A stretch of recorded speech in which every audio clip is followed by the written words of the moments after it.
Welcome to Reports from Arbroath. This episode is brought to you by Warwick Spice. Learn more at warwickspice.co.uk. Hello and welcome to Reports from Arbroath, a brand new series of podcasts bringing you exclusive and we hope very entertaining and quirky interview with sports people. It's been a really interesting series that we put together with some really fantastic guests. Oh, there's some really lovely people in sport, aren't there? And they love chatting about not just their own careers, but sport in general. And I'm sure we both like to thank all our guests for being part of the first series of Reports from Arbroath. We've got guests from Australia, from South Wales, from Cornwall, plenty from the West Midlands. Jim Troughton, a couple of lovely podcasts from him. Many thanks to Jim and many thanks to everybody that's joined us for the first series. Going into this podcast series, I really saw this as an opportunity, as a way to break away from newspapers or YouTube or club communications. We've both worked for professional sports clubs before, to do something independent, giving the guests the opportunity to tell their story on a platform where there's not a club communications manager there, or it's not an official promotion. I think there is a gap to fill for sports fans, isn't there? Because, I've worked for a big sports club and also for a long time in newspapers, and both of those have their limitations, don't they? Newspapers, space limitations. There's only a certain amount you can say, a certain amount of room you've got. And as you say, if you are working for a club, you get great access to people, but obviously you can write some good, or you can produce some good in-depth stuff, but sometimes the club don't want you to go into all areas, which is understandable to a degree, but we can go into all areas, and the interviewees that have been good enough to share their time with us for this series have been really honest, and it's been fascinating to speak to the likes of Liam Norwell, Tim Ambrose, Tim down there in Australia.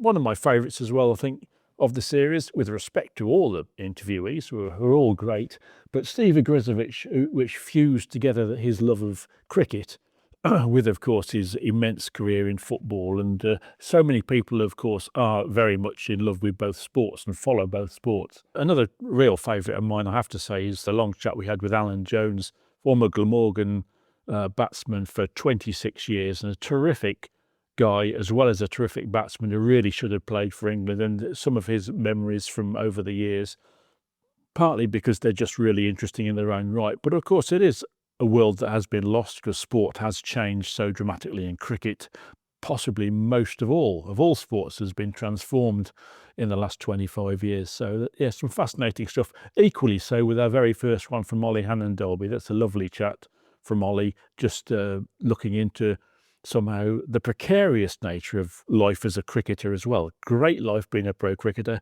but also quite insecure at times. You're only there for the length of your next contract, and some really interesting stuff from Ollie as well. Yeah, and especially with cricket becoming more of a franchise sport as well, where you're bouncing around from competition to competition, country to country. Ollie's just had a testimonial year or a benefit year. Will we ever see that again? That's something he touches on, to have a player, to have a longevity with a county. Will we see county players for 10, 15 years? He might be one of the last of the good time guys. That's an interesting call, and one that Ollie speaks about, very interesting as well, because of course Ollie not long ago stepped up to be chairman of the PCA, so he's really invested in the welfare of county cricketers, both current ones and former ones. So yeah, that's a really interesting chat. Another chat that I really enjoyed was with Ian Clark about Birmingham City, their resurgence. Clarkey was there as a player, of course, when things weren't so great, although he did subsequently lead them to the to Wembley glory and a promotion.